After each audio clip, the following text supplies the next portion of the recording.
Hello everyone, I'm Caitlin Teeter, and on today's Teeter Tales, I'm going to be doing a review of the Weaver Trilogy by Lindsay A. Franklin.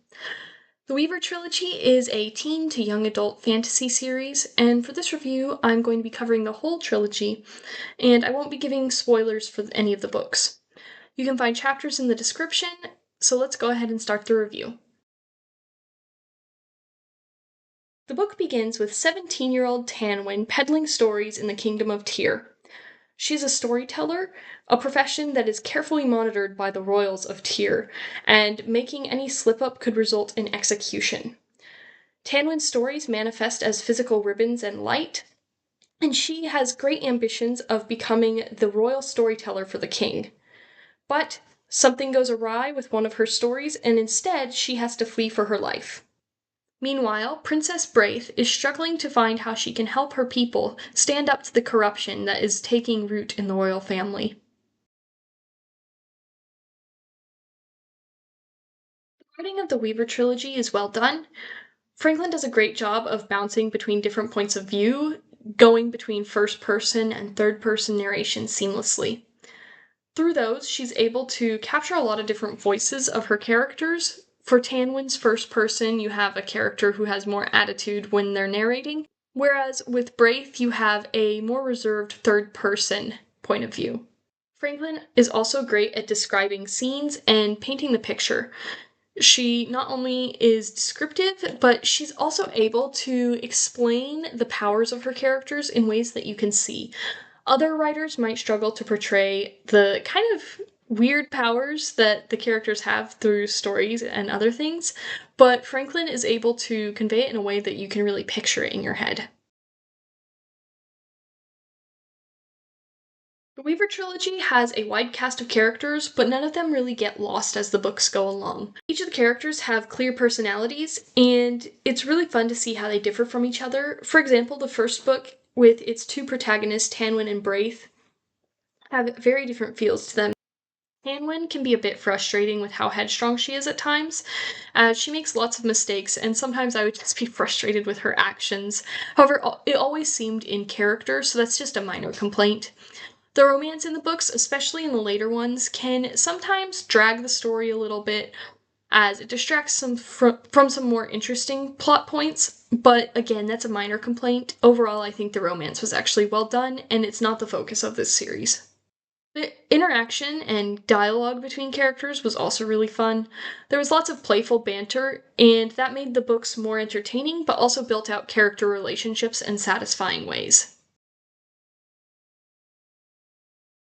The plot for this series was very engaging, and Franklin maintained my interest by throwing in occasional plot twists which were well built up too. The series does have an overarching plot across all three books, but each book also has its individual plot which builds to the whole of the series. And it was satisfying to see how different elements from the books came together. The pace can get a little slow, especially in portions of books 1 and 3, but overall I think Franklin did a great job of keeping the story rolling. Not a big issue. It did occasionally feel like characters were rescued without the rescue or escape being fully earned. Franklin generally does a great job of setting up how the characters are going to succeed, but sometimes it did feel like they succeeded just because the plot needed to continue. That's a very minor critique because that was just occasionally an issue in the books. The world building is really where the Weaver trilogy is at its best. The magic system is very unique and satisfying, and was the reason I decided to read these books in the first place. The idea of having creative expressions like storytelling and singing having their own powers was really fascinating and drew me into the story, and Franklin really did it well. She explored how Tanwyn and others were able to increase their skill and proficiency with their powers, and also showed how there were both negative and positive sides to their powers, which was an interesting element to throw into the story. I also liked the different people groups and areas that Franklin incorporated. It really made the world feel more fleshed out. The differences between the people groups also made the world feel lived in, which was something that I really appreciated in this series, especially as a fantasy.